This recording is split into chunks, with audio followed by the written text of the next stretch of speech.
श्रीनगर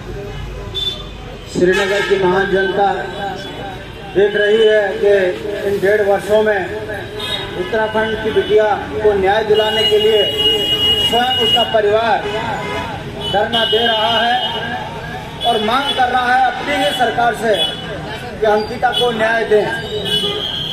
दुर्भाग्य देखिए, जो आवाज अंकिता की बन रहे हैं उनको प्रताड़ित किया जा रहा है।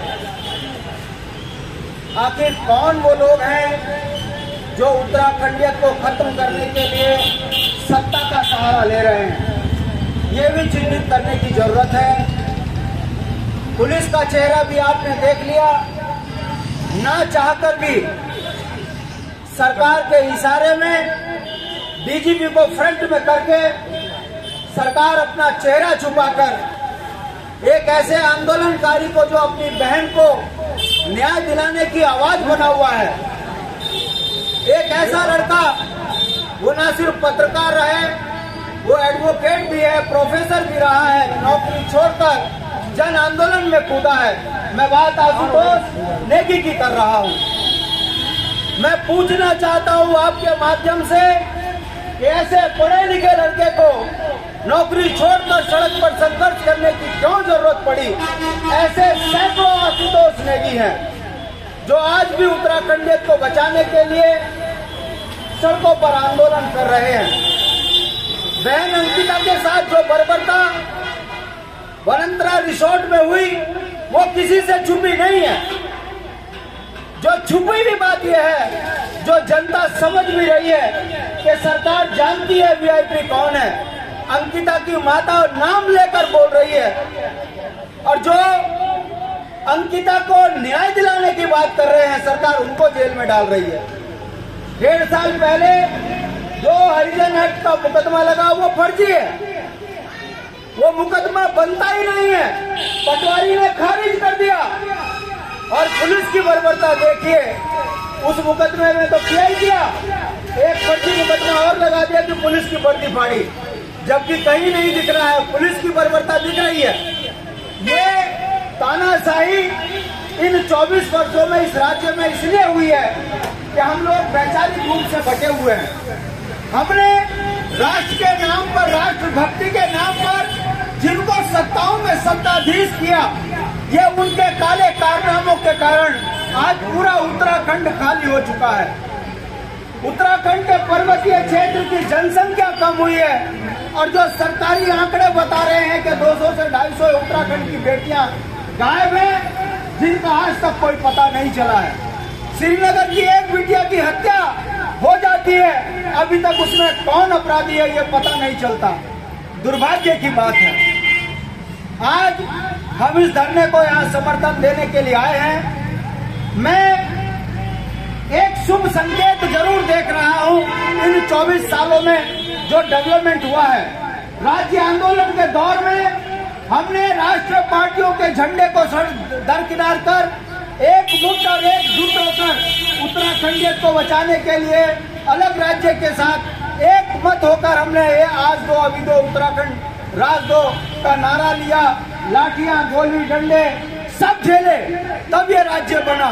उसी तर्ज में मैं देख रहा हूँ कि बहन अंकिता ने, बिटिया अंकिता ने अपने प्राणों की शहादत तो दी, मगर साथ में एक संदेश दिया कि वे गौरा की ताती है, वो वीरों की बेटी है, वो हंसा धनाई बेलमती का अंश है। वो छोटे समझौते कर कर आगे बढ़ने की मानसिकता नहीं स्वीकारेगी।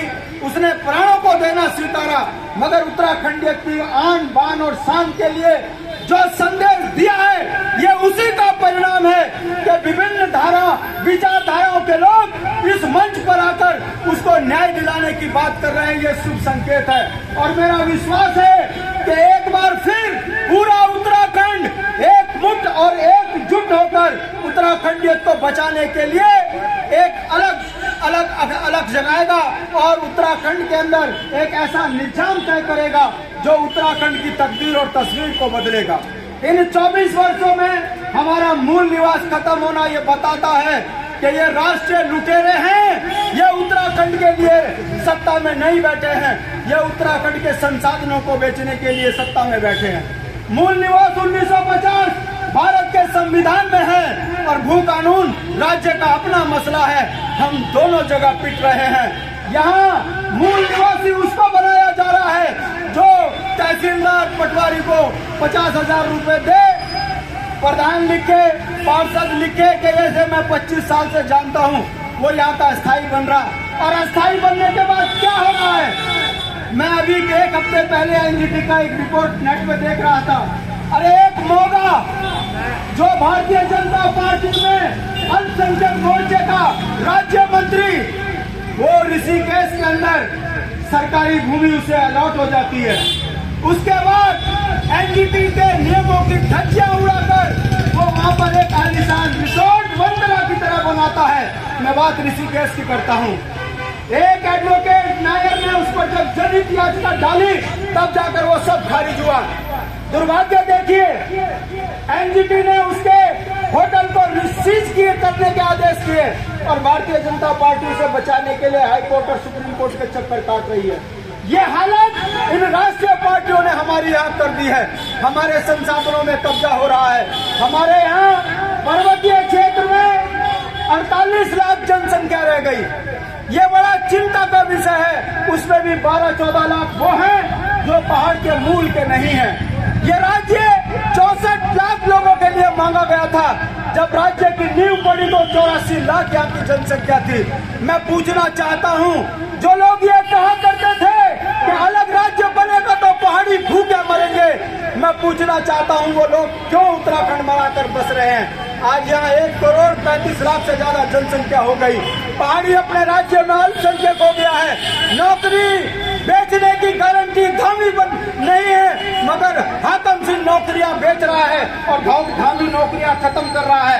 इसी श्रीनगर के एक बड़े नेता ने उपनल बनाकर पहाड़ के सैनिकों के पेट में लात मारने का काम किया और आज उपनल के माध्यम से 6 महीने नौकरी होती है, उसके बाद उसको नौकरी से बाहर कर दिया जाता है। देहरादून में हर विभाग के बाहर उपनल के कर्मचारी अपने नियमितीकरण के लिए आंदोलन कर रहे हैं, धरना दे रहे हैं। तो ये राज्य बना क्यों है?